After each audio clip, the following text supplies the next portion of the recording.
we run the risk of exhausting the heritage portion of the fund to meet present needs. I turn now, giving that macro perspective, I turn now to the small man, the ordinary folk. So now let us forget the numbers and the statistics and all of the technical jargon. Let us address the small man, the farmers who are now being forced to stay at home and allow their crops to rot in the fields because they cannot access them, or the farmers that cannot get to the markets to sell their produce due to the lockdowns.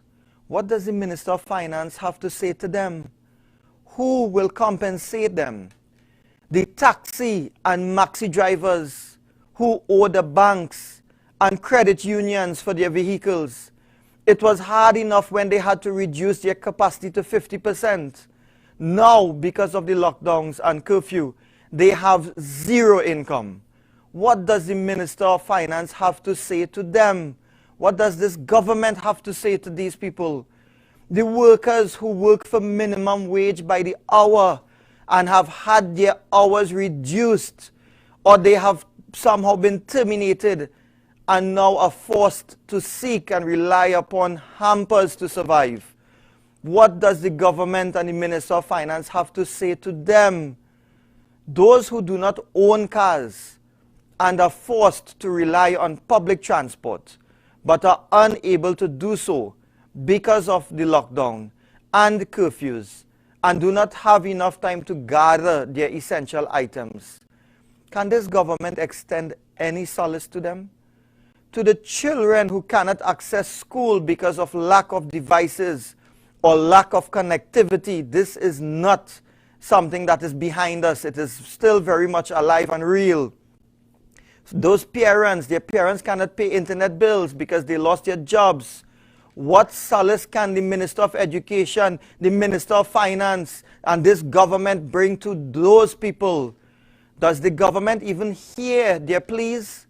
Truly, equality of treatment is not for the small man.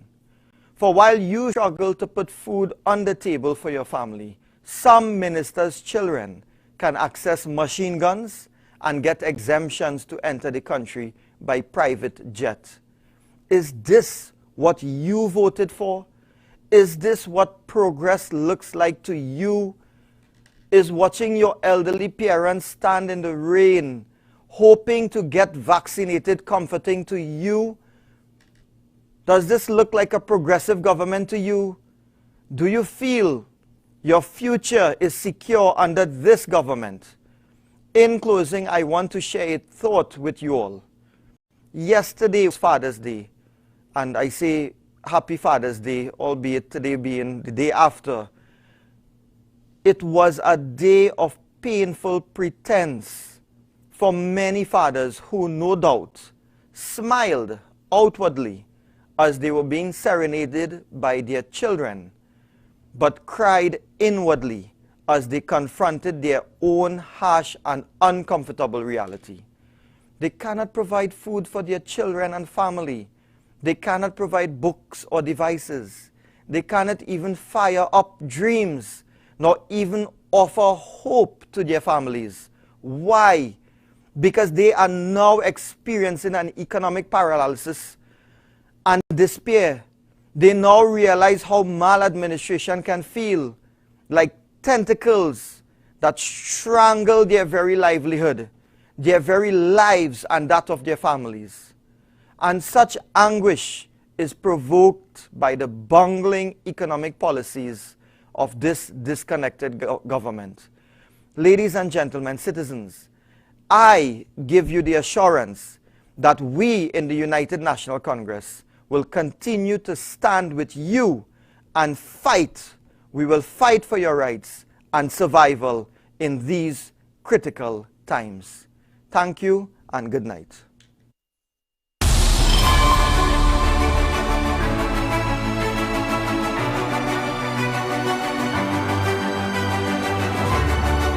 You know why we are in this position? Because when you cut gates and you fire people and you close down businesses, that is what will cause the crime situation to go up.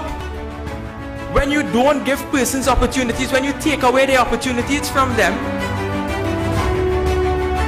In the image of the United National Congress, the Member of Parliament for Barataria San Juan, Mr. Saddam Hussein. Good evening and welcome again to the UNC Virtual Report on this Monday. I just want to thank everyone for joining us on the virtual platform. Hope that you are keeping safe at home, and I'd just like to say a special good evening to my constituents of Barataria San Juan. And every Monday night, we as the United National Congress, the official opposition of Trinidad and Tobago, will continue to prosecute the issues and bring to the population the truth with respect to the governance of Trinidad and Tobago. And we will continue in our duty to expose and hold the government accountable for their decisions and their policies that they have made. For the past few weeks, we have seen a fumbling, bumbling government where they have in fact created policies vai, where they have had old persons line up in rain just to get a life-saving vaccine.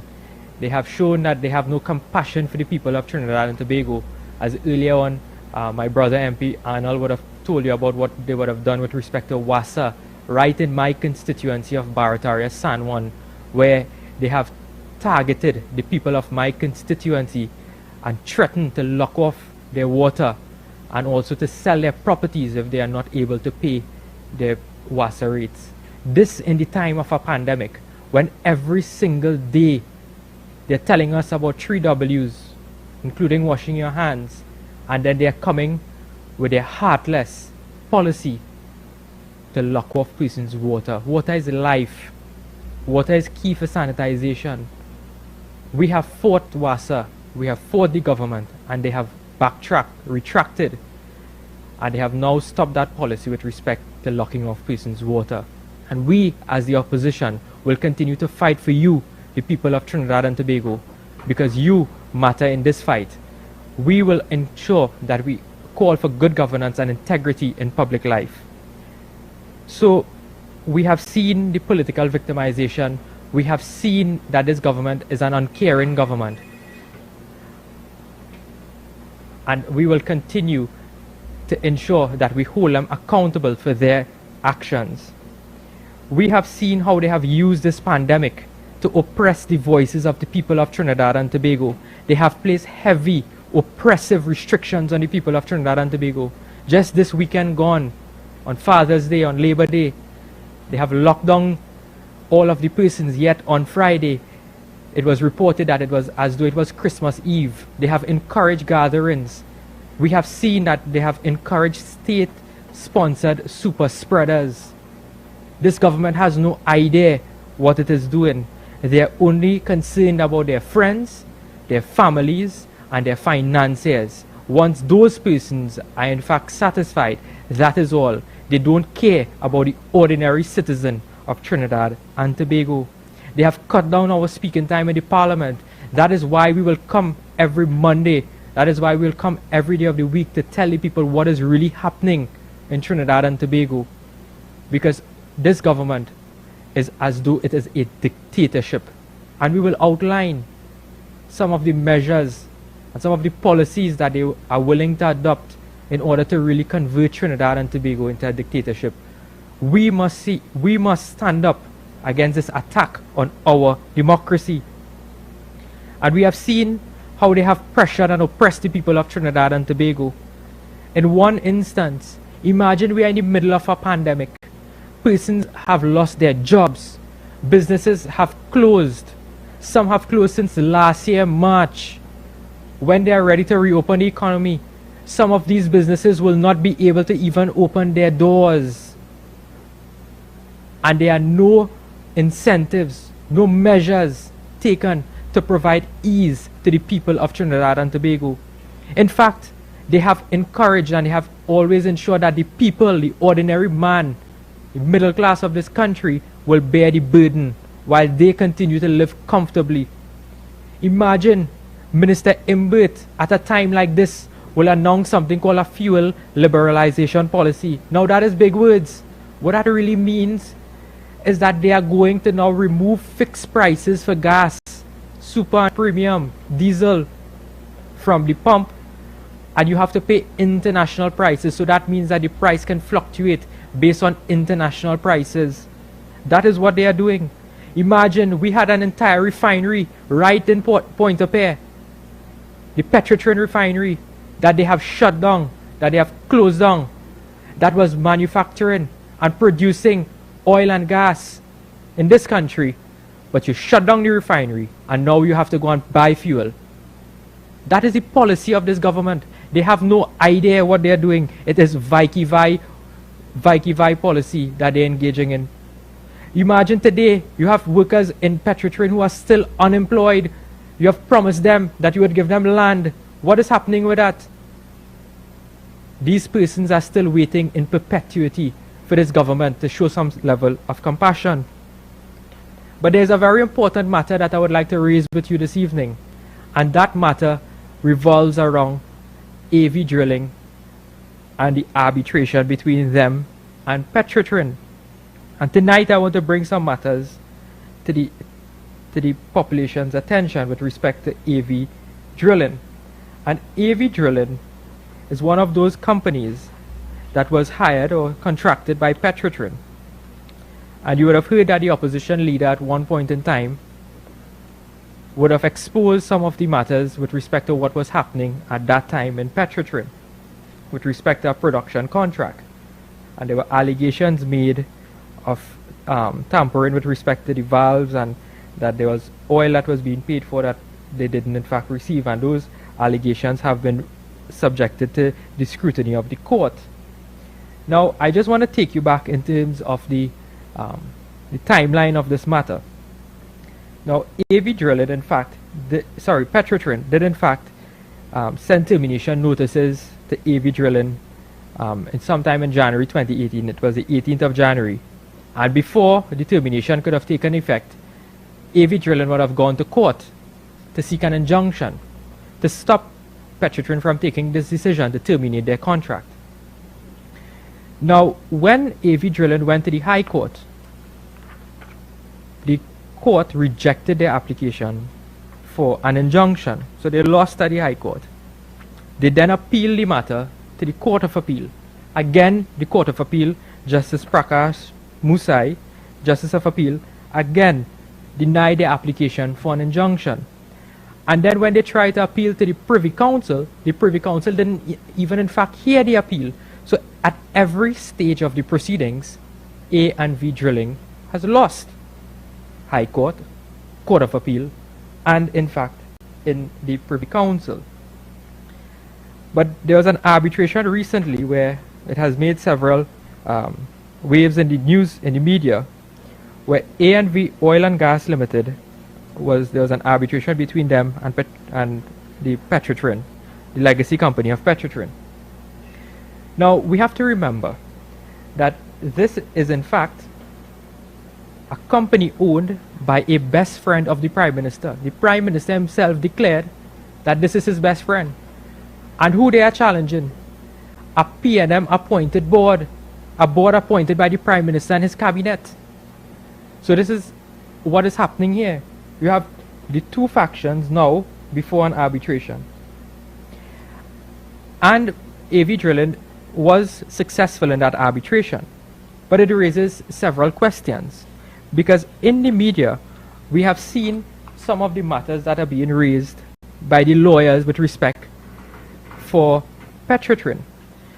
And Senior Counsel Deborah Peake, who represented the interests of Petrotrin, which is the taxpayers, in fact said and found that in her legal opinion that was published in The Guardian, parts of it was published, that there's a good case to set aside that arbitration, that claim that they want to claim for millions of dollars, hundreds of millions of dollars.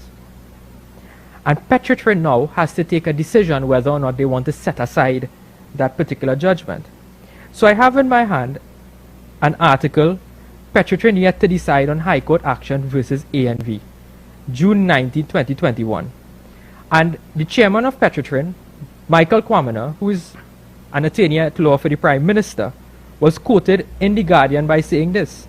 And this is Mr. Kwamina saying, "I have to tell you that I am not directly involved in the matter since I have recused myself.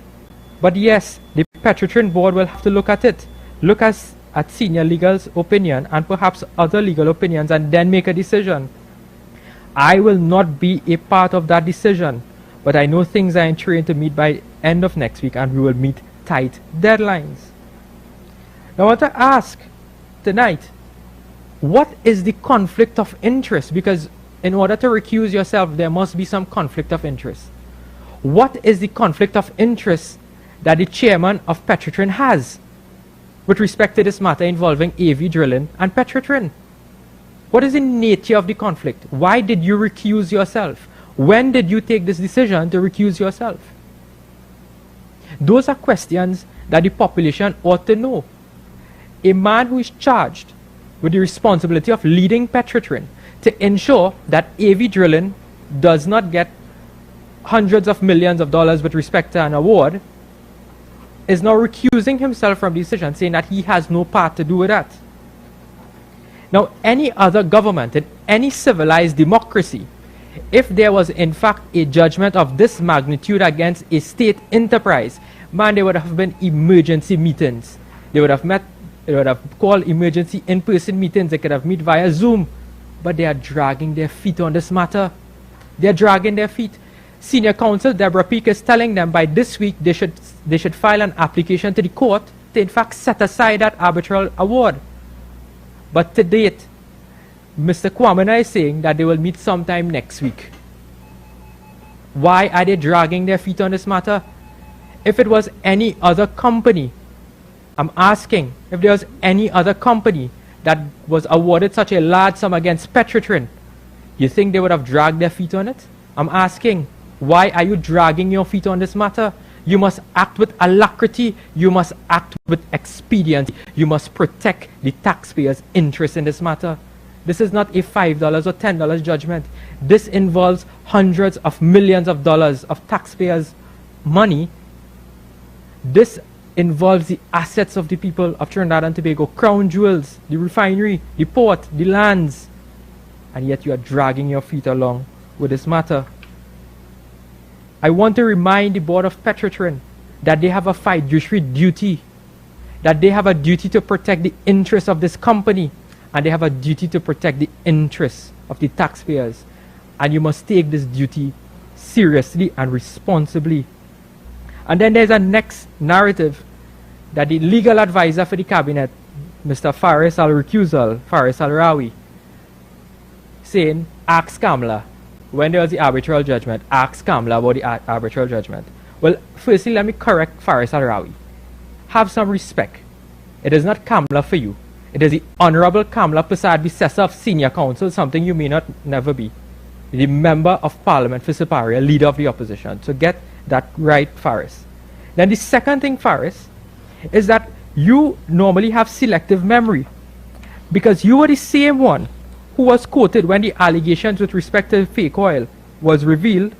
You were the same one who was quoted in the Newsday by saying, and I quote your words directly, that this government is prepared to investigate itself. Al-Rawi said the decision to investigate the fake oil scandal was done by Petrotrin's board of directors, and opposition leader Kamla Prasad Bissessa could take no credit for this. Faris Al-Rawi, you said this in 2017, and now when AV Drilling was awarded some monies through the arbitral proceedings, you know, saying to ask Kamla, no, we have to ask you, why are you not applying for an application? Why are you not making the application to set aside this award? You must answer that. You must answer why the board of Petrotrin is not acting with expediency. Why are you waiting till the end of this week? The end of this week in order to go and then meet before you file a judgment, before you file the application, sorry. Faris Al-Rawi, you must answer these questions in the interest of the people of Trinidad and Tobago. The people need the answers, because this is a very, very important matter. Now let me ask one question. If this award is in fact not challenged or set aside, and AV Drilling is in fact awarded this $1 billion, can they in fact levy on the assets of the state enterprise? You have the Petrotrin refinery going up for sale. Now, have you considered the future of the assets? Have you considered the future of these companies if this judgment is awarded? You must protect the taxpayers. Do not protect your friends, your families, and your financiers. That is what you must do. Because if there's any ordinary citizen of this country where a mortgage is in fact awarded, if there's a foreclosure, they will come for the assets of that person. So these are some pertinent questions that I would like to be addressed and the government to take concern of and give us the answers, because this goes towards the heart and the grain of the future of our country. So we as the opposition will continue to bring the facts to the table. We as the opposition will continue to defend the interests of the people of Trinidad and Tobago. We as the official opposition of this country will continue, as I said, to expose this PNM government for all of the fraud, corruption that is taking place right now within all of the ministries and some of these state enterprises. So I'm urging everyone in Trinidad and Tobago, as I close, to keep safe, but also keep a vigilant eye on this wicked, uncaring, and corrupt PNM government. I thank you very much. Well, I think we have found the fool. We have found that fool who has now become a super spreader.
Good evening, everyone. Thank you for joining us once again.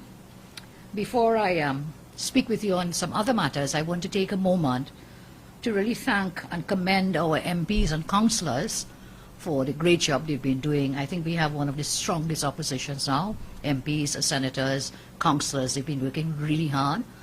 I know many of you out there are going through much hardship with the pandemic, but I commend our activists as well, all those who've been out in the field, and thank them. I ask you all to keep up the hard work and keep strength and never give up hope. Tonight I want to speak with you on several issues of very serious concern. Over the past 6 years, we have seen attempts by the government, PNM government, to erode our democracy and infringe on the rights of citizens. AG Faris has said that the government wants to introduce a new process to select a commissioner of police, and that as far as he's concerned, it is a simplification of the process. Nothing is further from the truth. Faris said the new process seeks to remove the need for international advertisements for the post. Do you know this has been the case since 2015? When this said government with the said AG brought the 2015 order, the removal of international ads was already put into place since 2015 by this said PNM government. As I said to someone yesterday, I don't believe a word that Faris says or his government says. So he says, all we are doing is removing international advertisements. We are simplifying the process. Faris, that is already the case. And if you really didn't know that, that is sheer incompetence on your part. If he's aware of that, then he's intentionally trying to mislead the population. Again, is this another attempt to distract the population from some other sinister motive? We ask that question. This government is moving to change the law to really, I think, to put in place their hand-picked Commissioner of Police. It is a move not to simplify the process, but to make it simpler for the government to hand-pick a Commissioner of Police. That is my interpretation now, having seen the legal notice of 2021 with respect to the order for selecting Commissioner of Police and Deputy Commissioner of Police. We have heard that half of the Cabinet doesn't want the existing Commissioner, the one who I think the country wants, and the other half of the Cabinet wants him. So you have half the Cabinet going one way, half going the other way. Is this an attempt to remove the sitting Commissioner of Police? You know, in 2015, from the time this government came into office, the PNM immediately set about trying to interfere in the process of selecting Commissioner of Police and deputies because they wanted to put their choice of Commissioner of Police. In 2015, I had to take the matter to court together with a team of lawyers because what they attempted to do was unconstitutional. At that time, they inserted the Minister of National Security to trigger the process for selection of a Commissioner of Police. The case that we did was Haridat Maraj versus the Attorney General. 6 years later, what they attempted to do is worse than what they tried to do in 2015. We stopped them in their tracks in 2015 by going to court. But I think this latest order is a blatant attempt at political interference in the selection of a Commissioner of Police and Deputy Commissioners of Police. You know, by the way, we have sitting on our order paper notifications for 2 persons to be Commissioners of Police. From 2015 order, 6 years later, you have not brought a motion to approve those notifications, so they're sitting on the wayside and they'll be dropped and dumped with your 2021 order. What have they changed with the new legal notice, with the new order? First of all, they're removing the use of an independent selection firm. The new process removes the firm which provides independent HR expertise to evaluate the officers best qualified for the position. The last time they used was, the firm they used was KPMG. The firm would provide a ranked list of candidates to the Police Service Commission. The PSC, the Police Service Commission, will then generate an order of merit list with the highest ranked candidate on top of the list, and then other candidates based on their ranks. Now the question is, does the PSC, having removed the independent selection firm, does the PSC have the HR expertise to properly evaluate candidates for the post of Commissioner or Deputy Commissioner? And a further question arises, would there be a natural bias for any particular candidate, a bias for or against, as the PSC has a constitutional duty to evaluate the sitting COP annually and interact with that person on an ongoing basis? Would there be a built-in bias for or against any particular candidate? The second change that they're attempting to make is with respect to the order of merit list. After the firm selects, conducts, and evaluates, they generate an order of merit list. One name from that list, the top ranked, will be then sent to the President. Then the President will send the name to the House of Representatives for approval. A debate will commence, and then if that House does not agree with the other candidate, agree with the name sent, then we get a second notification in order of merit will be brought to the House for debate. So this is how the process works. An order of merit list is set up. The first ranked name is sent to the President. The President will send a notification to the House of Representatives for approval. If the House approves, that person goes forward as the Commissioner of Police. If the House does not approve, as happened on the last occasion, then go down the list one by one until the House approves a name. That's what happened last time. What the 2021 order, the present order, does is that instead of sending one name to the President, the PSC will now send the entire list to the President. Now, this is a very serious matter, because Her Excellency the President, the office, does not have the constitutional remit to have a discretion to choose which name from that list should be sent to the Parliament. There is no discretion. The President acts because of Section 80 of the Constitution, on the advice of the Cabinet. So if several names are sent to the President, then who will be advising the President as to which name should be sent to the House? Pursuant to Section 80 of the Constitution, the President will act on the advice of the Cabinet. So what will be happening here is that that discretion, that choosing of a candidate, will fall squarely in the hands of the government and of the Cabinet. So what government is trying to do, therefore, is to force the Commission to nominate all persons on the merit list and prevent the Commission from nominating the person the Commission would think is best suited, that is the number one person in the order of merit list. That job is now going to be falling in the hands of the Cabinet. And let us understand it. We have in the Cabinet members of government, the same Cabinet, we have members of government where their friends or relatives are under criminal investigation. Are we going to remove the independence of the office and the selection of office of commissioner, remove that independence and place it in hands of cabinet ministers who have children under investigation for toting guns? Or we have a minister whose child is on charges for, matters relating to drugs, dangerous drugs. Are these the ministers who are now going to be advising through the Cabinet Her Excellency as to which names should be selected or which name should be selected to be sent for approval by the House of Representatives?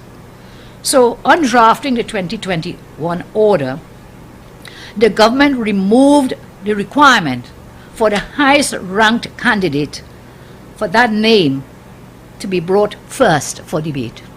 They have removed that requirement. So you send all the names to Her Excellency, and then what happens? Who will choose which name must come to the House? Again, I say it is the Cabinet advising the President. Who selects the candidate to be nominated for Commissioner of Police? The 2021 order does not give the President the discretion to determine which candidate's name is brought first to the House. Is it the President now acting in accordance with the advice of the Cabinet to submit names to Parliament pursuant to Section 80? In the Constitution, where the President is not given a specific direction to act, the President will act on the advice of the Cabinet. Again, as I say, this is the same Cabinet where members, friends and families are under criminal investigation. Are we then going to be using the Parliament and the President to rubber stamp a decision of the Cabinet? And I want to remind you here of the importance of the role of a Commissioner of Police, the importance of the independence in the selection of a Commissioner of Police. And we go back to the case that is the locus classicus with regard to the suite of cases dealing with the independence of the Police Service Commission and the selection of a Commissioner. I just want to quote for you words of Lord Diplock in that case of Endell Thomas and the Attorney General, where he said, "Under a party system of government, such as exists in Trinidad and Tobago, and was expected to exist after independence in other Commonwealth countries whose constitutions follow the Westminster model, dismissal at pleasure would make it possible to operate what in the United States at one time became known as the spoils system upon a change of government, and would even enable a government composed of the leaders of the political party that happened to be in power to dismiss all members of the public service who were not members of the ruling party, and prepared to treat the proper performance of their public duties as subordinate to the furtherance of that party's political aims.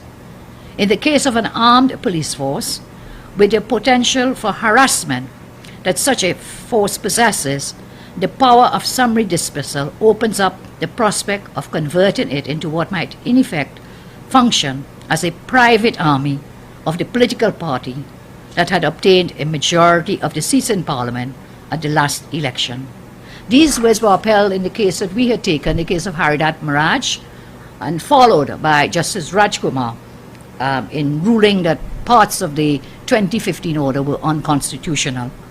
So what we are pointing out, the mischief being created, and I use the word mischief as used in law, the mischief that will be created here is a potential for a ruling party, a sitting government, to select a commissioner of police and then use that commissioner of police and the police force as an army, as their private army, to harass and deal with persons they just don't like, or their opponents, as the case may be. So what does the government have to hide? What is it that they may be seeking to hide by removing these matters I just spoke to you about? Is it that they want to hide the list of rejected candidates? Why do you want to hide the list you use to choose from? Is it that you want to choose someone who is not the most qualified, which can happen in the manner in which you've now worded your order? So these are serious matters for concern. A commissioner of police has command and is in charge of the entire police force, and therefore the independence of the selection panel, which is a public service, police service commission, must be guaranteed, must be constitutionally protected as it is, and must remain constitutionally protected. The 2021 order that you're seeking to now have enforced, and you say it's enforced, yes, it's enforced until it's negative. Today it was laid in the Senate, and the senators have already filed a motion in the Parliament to negative the 2021 order, and therefore that will come up for debate. When it is laid in our House, the MPs in our House will also seek to file a motion to negative it. And why? We are of the respectful view that the 2021 order, far from being to simplify the process, as far as I said, is an attempt to give power to the ruling party to be able to handpick a commissioner and deputy commissioners. So we raise that, and we ask all these independent commentators and so on, let them come out. Where's the Law Association on this matter? Where are all these persons who are so-called independents writing in newspaper columns and commenting on everything? We ask them to come forward. We ask civil society to put their fingers into this, because this is a very dangerous move, very sinister move on the part of government. I move on to another matter, and this has to do with something called Project Calypso. I don't know if anybody knows about Project Calypso, but after I'm finished speaking, you will know. And really, this has to do with the Petrotrin, what used to be the Petrotrin refinery. This has to do with the bids made by Patriotic, and now has to do with a bid being made by another grouping. A friend said to me, talking about Calypso, what's happening here with this Petrotrin refinery is pure old mass. That's all that's happening, old mass. But whilst old mass is fun and entertaining, this is a dangerous piece of action that this government is taking, and we seriously have to question. And maybe at this point I can say, by the way, people say, Kamala, why you come and you're negative? Well, I'm negative. That's my job. If you think I'm negative, my job as opposition, and all of us in the opposition, is to hold the government to account. Please understand that is our job. We will be failing in our jobs if we do not come to call the government to account for transparency and accountability. We will be failing. So where we see that the government is taking directions and making movements that will be to the detriment of citizens, to the detriment of taxpayers, it is my job and those of us in the opposition to raise these and call the government to provide us with answers. So speaking about what the government has to hide, well, listen to this. The government continues to trifle with our country's billion-dollar assets. We learned on Labor Day that Patriotic submitted a new proposal for the refinery since March 2021, and they are yet to get a response from government. This is after the PNM turned down Answer Roger 3 times in his bids for the refinery. Let me remind the public, 1 month before the 2020 elections, you remember the Prime Minister what he said? And this man will tell you something today and tomorrow is something else. Just like he said he was not closing down Petrol, the government is not closing down. And what happened? Closed down, and thousands of jobs lost. Thousands of jobs lost. And up to now, they have put nothing in place for the fence-line communities surrounding Petrotrin. And by the way, today I found out that over 400, I believe it is, 400 workers have been sent home from Caribbean Airlines. Question is, has the minister's son also been sent home in that 400 people? So this government is about job losses, sending people home with no plans to open back the economy. So here we are. I remind you, they said just before the election, government is ready to sign refinery deal with Patriotic. Government is ready to sign refinery deal with Patriotic. Elections came and went. Where's the deal? What has been signed? Nothing has been signed up to today. After elections, Patriotic was turned down 3 times. November 2020, January 2021, February 2021. And in November, Patriotic offered to purchase the refinery for US $700 million. That was rejected by government. They then offered to purchase for US $500 million with large tax concessions. That offer was swiftly rejected. Patriotic has offered everything possible to the government, and the government, the P&M, continues to reject them. Now for a 4th time, Mr. Roger has confirmed that he sent a 4th proposal to government in March 2021. You know what is very surprising about this? The new minister, the young minister of energy, when asked about Patriotic's last bid, he said he had not seen it. He had not seen it. The Minister of Energy says, I don't know anything about that. I have not seen it. I find that very surprising, Minister. If you were doing your job, you would be aware of that March 2021 proposal from Patriotic. I have a copy of that proposal from Patriotic to the Minister of Finance. It is dated 23rd March 2021.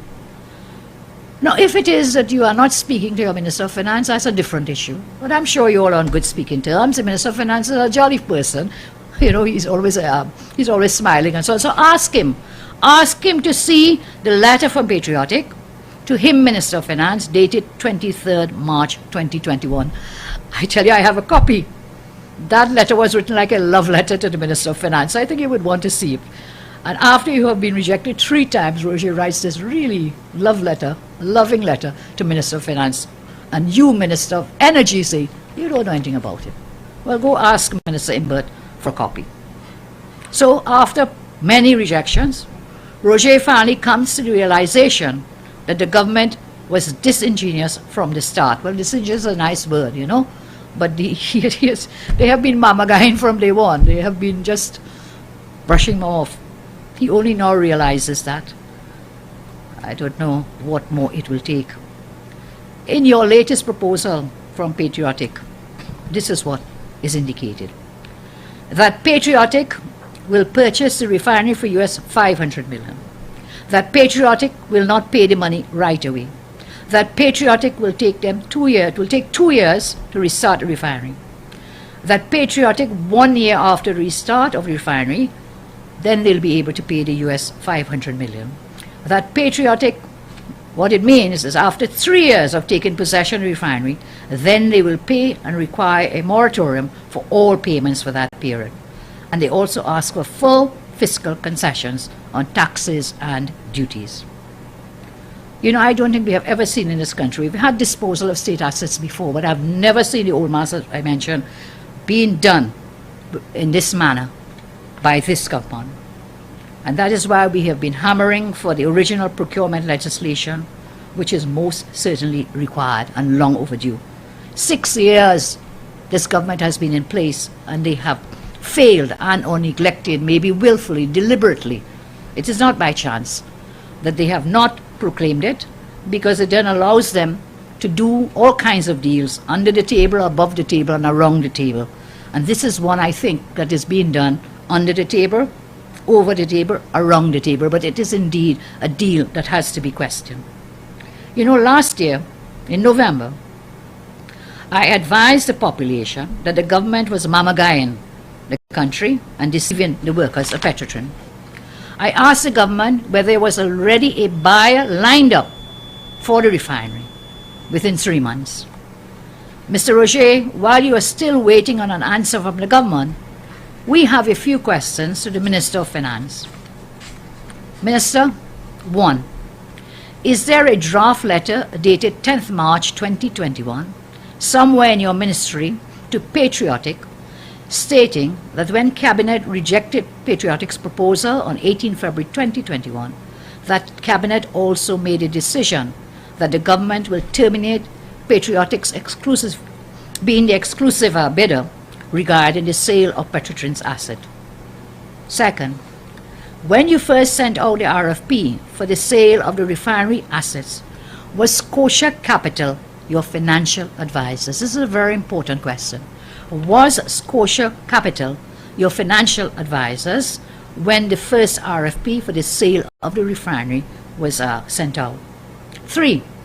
Did other interested parties, including Scotia Capital, indicate to you that there is an accelerated path towards selecting a credible buyer within 3 months? 4. Were you informed that these credible buyers have the finances to purchase and restart the refinery? 5. Was this told to you since last year, October? 6. Minister of Finance, why do you still continue to mama-guy the union and make them submit 2 other proposals if it is that you knew since last year, November, that you had credible buyers who would become available? Minister, do you now have a draft letter from Scotia Capital dated 13th April 2021, which was received by your ministry on the 20th April 2021? And in that letter, Scotia Capital is calling on the sale of the refinery deal, Project Calypso. So this is the Project Calypso, where it is that Scotia Capital sends a letter to the Ministry of Finance, and I'm asking you, dated 13th April, received by your ministry 20th April, with respect to the sale of the refinery deal. Now this Scotia Capital, is that the same company or the same entity, the same institution? Is that the same one that was used as your financial advisors in sending out the RFP, the first time you sent out the RFP for the sale of the refinery? If that is the case, then I ask again, would this not be a serious conflict of interest? That you use the financial advisors to send the RFP, and now you have the same Scotia Capital sending you this letter with respect to leasing or buying or whatever else with the refinery. Will that not be, Minister, a serious conflict of interest? You're going out to the open market using Scotia Capital, the same financial advisor for the RFP, that first RFP. In that draft letter, I ask you further, from Scotia Capital, is there a timeline or is there no timeline? Have you removed the timeline? Is there a timeline? Minister, did the government already go out to the open market for sale of the port and the refinery? Have you gone out for the sale of the port and the refinery? We don't know. We've been hearing all the talk, and we are now in the month of June, so many months later, post-election, and the country still doesn't know what is happening. In relation to Scotia Capital, I now have a question for the present Minister of Energy, the young minister. I want to ask whether he is in any way conflicted with Scotia's involvement in the sale of the refinery and port assets. Now remember, we have Scotia Capital with their letter, I mentioned, dated in April, sending this to the Minister of Finance. And I'm asking Minister Young, are you in any way conflicted with Scotia's involvement in the sale of refinery and the port assets? And you know why I ask you that, Minister? For the period 2019 to 2020, Minister, you recused yourself from the Cabinet 3 times when matters relating to loans granted to the government came up, loans granted by Scotia Bank to the government. When those matters came up on 3 occasions, Minister, you recused yourself. Why? Obviously because you felt you had a conflict of interest when matters relating to Scotia came up. You didn't walk out the Cabinet once. You didn't walk out twice. On 3 occasions, you had to leave the Cabinet when Scotia Bank matters came up. So is it now, as Minister of Energy, when it is that Scotia Capital is sending in a letter, a draft letter, bidding for this refinery, are you conflicted? This is a serious matter. So there are 2 sets of possible conflict of interest. One, conflict of interest relating to the use of Scotia Capital as a financial advisors for the sale of the refinery when the RFP was sent. And that conflict bounces up with the fact that it is the same Scotia Capital that you have this draft letter from making a bid for the refinery. Second conflict, so that's the Minister of Finance, with respect to conflict of interest. And then we come to the present Minister of Energy.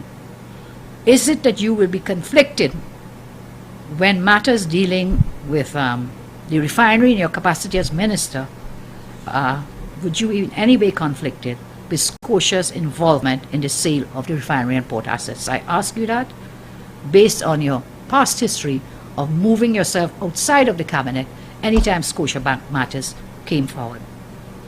I repeat, we cannot trust anything the PNM says or does. While they have people fighting for survival, fighting to get food, fighting for proper health care, they are frittering away, really doing away billion-dollar assets of the state. And that's not theirs. It doesn't belong to them. It belongs to the taxpayers of this country. I move to a third matter before I close, and this has to do with my call and the opposition's call for a commission of inquiry into the handling of the COVID pandemic by the present government. I want to thank Tim Gopi Singh for standing with the UNC when others who benefited from the party chose now to parrot PNM propaganda. Thank you, Dr. Tim. The Ministry of Health team appears to be continuously justifying themselves, praising their own efforts, forgetting that self-praise is no praise, whilst at the same time ignoring that we now have the highest COVID death rates in the world. Little Trinidad and Tobago, highest death rate. The same team which has been in charge for 16 months, over 700 deaths. 100 plus more people have died since I last called for changes to be made. It was in the last 7 days. 100 people, you know, I made a point. If there were so many murders in 1 week, Commissioner Gary Griffith, they would want his head. They'll put his neck in a rope. They'll be calling all kinds of things against him. And here we have, within 7 days, 100 people dying from COVID. And where's the outrage? Where are the questions about the same team for 16 months managing the COVID? It's the same team. No changes have been made. Look, you all have to stop doing the same thing over and over again. We cannot keep doing the same things, repeating the same things, and failing and failing and failing repeatedly. How many more must die before you make changes in the management of this pandemic? Fact one, between May 16 and June 19th, 14,614 cases and 456 COVID-related deaths. May 16 to June 19. Between April 15 to May 15, 7,303 cases and 128 deaths. During this lockdown of 7 weeks, more people have died or been infected than before the lockdown started.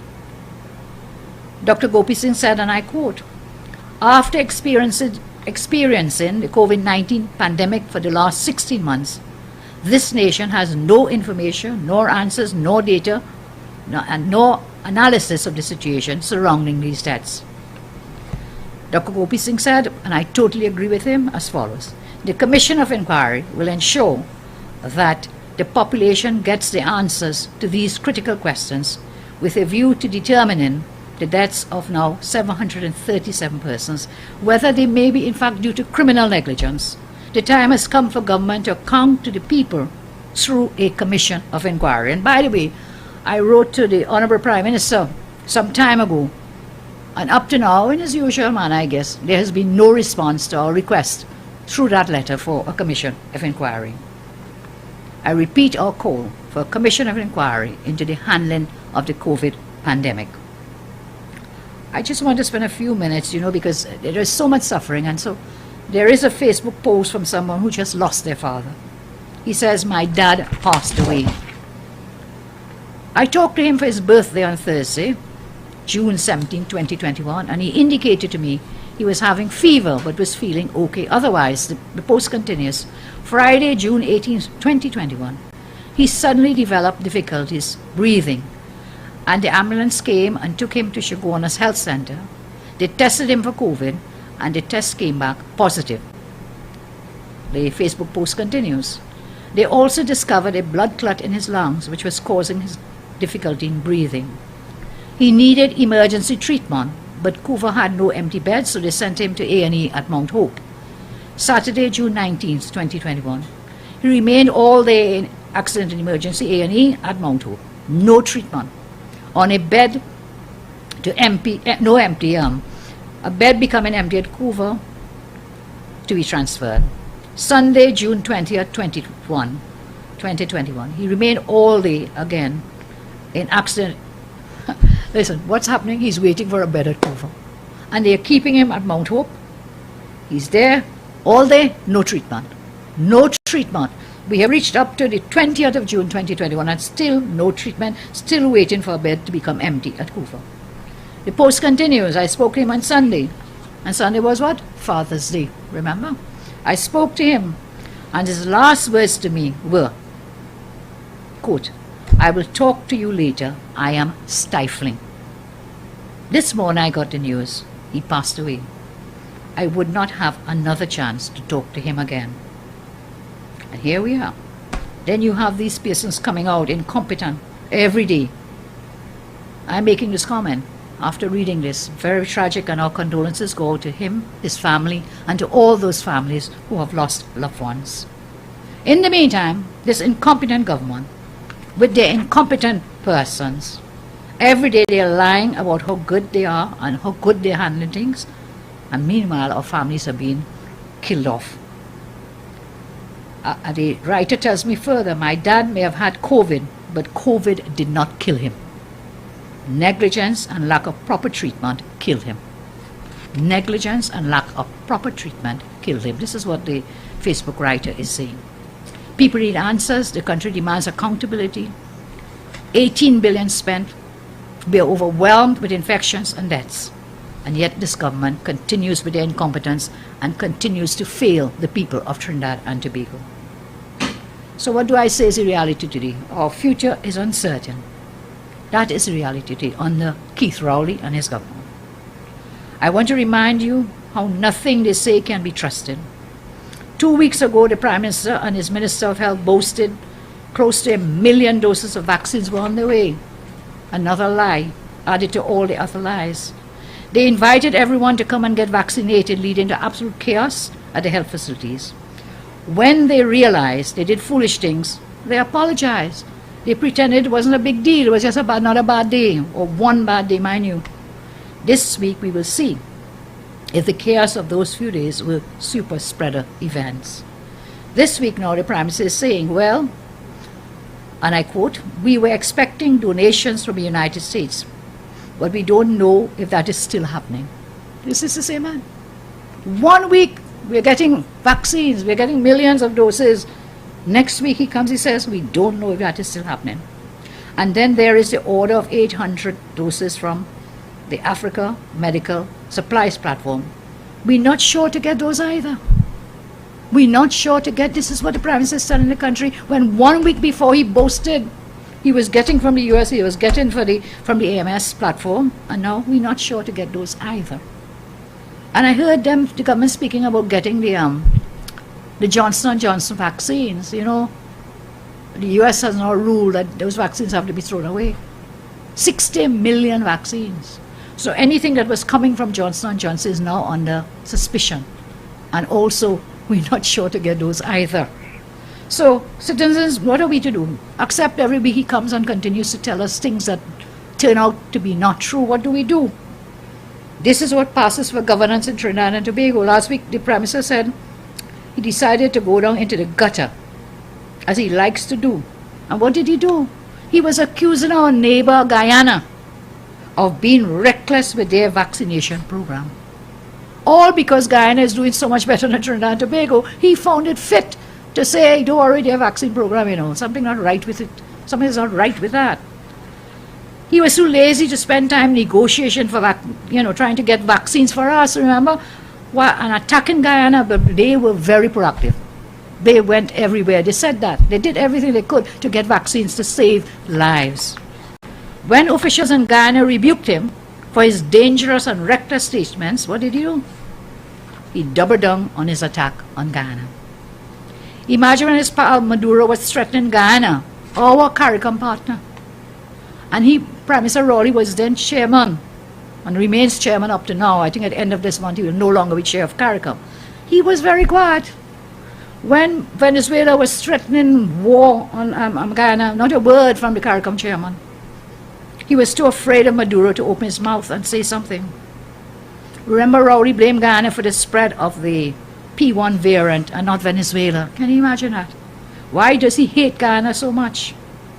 And just now he might go after our sister Mia in Barbados for leaving Trinidad and Tobago out of the bubble that they are creating for several CARICOM nations. So look out for that. He may attack Barbados. And I want to tell you, Mr. Rowley, be sure it's not a literal bubble that Prime Minister Motley is speaking about. You ridicule the UNC's proposal for a security dome, so don't go making a fool of yourself by criticizing the people of Barbados and the Prime Minister of Barbados when they speak of creating this bubble to allow visitors from other CARICOM islands, but not from Trinidad and Tobago. Whilst the world opens up, we remain under lockdown. Thousands remain unemployed. Thousands more are on the breadline. Tens of thousands have lost their jobs. Our last estimate was over 100,000. It's far more than that now today. And as I said, we learned about the 400 or 450 sent home from Caribbean Airlines. So, thousands of businesses have had to close down. Whilst people face in this country the hardship, there's another reality for the PNM crew. Their rent is paid. Their meals are prepared. And when I say the PNM, the members of the government, their meals are prepared. They even get exemptions to fly in and out as they please. Their children can come and go as they please. One law for them, another law for everyone else. Whilst your family remains locked out and begging to return, Faris secured exemptions for his children to fly in and out. What exists for us under Rowley is totally different to what he and his circle are experiencing. They live lavishly, whilst the rest of the country pays for their lifestyle. My friends, I know these are extremely difficult circumstances, challenging times. We have a government hell-bent on destroying the economy and turning our democracy into a dictatorship. But I want to tell you tonight, and I give you that assurance, that this government is on the verge of collapse. We can all see it. Even within the PNM, they know Rowley has no plan and is destroying their party. They know our country is doomed as long as Rowley remains in power. And so I ask you to join with us. We must continue to fight for our democracy. We must continue to fight for a society where every creed and race finds an equal place. Billions of dollars continue to be spent without citizens benefiting. I promise you, those of us in the UNC will never allow our country to become Rowley's Animal Farm, where all people are equal, but PNM friends and financiers are more equal than others. Let us help each other during this difficult time. The night is dark, but the dawn of a new day for our nation will surely come. I ask you to stay safe, follow all the health protocols, sanitize, wash, wear your masks, get tested, get vaccinated as soon as the vaccine becomes available. Keep safe, stay healthy. God bless you, and God bless Trinidad and Tobago. I thank you very much.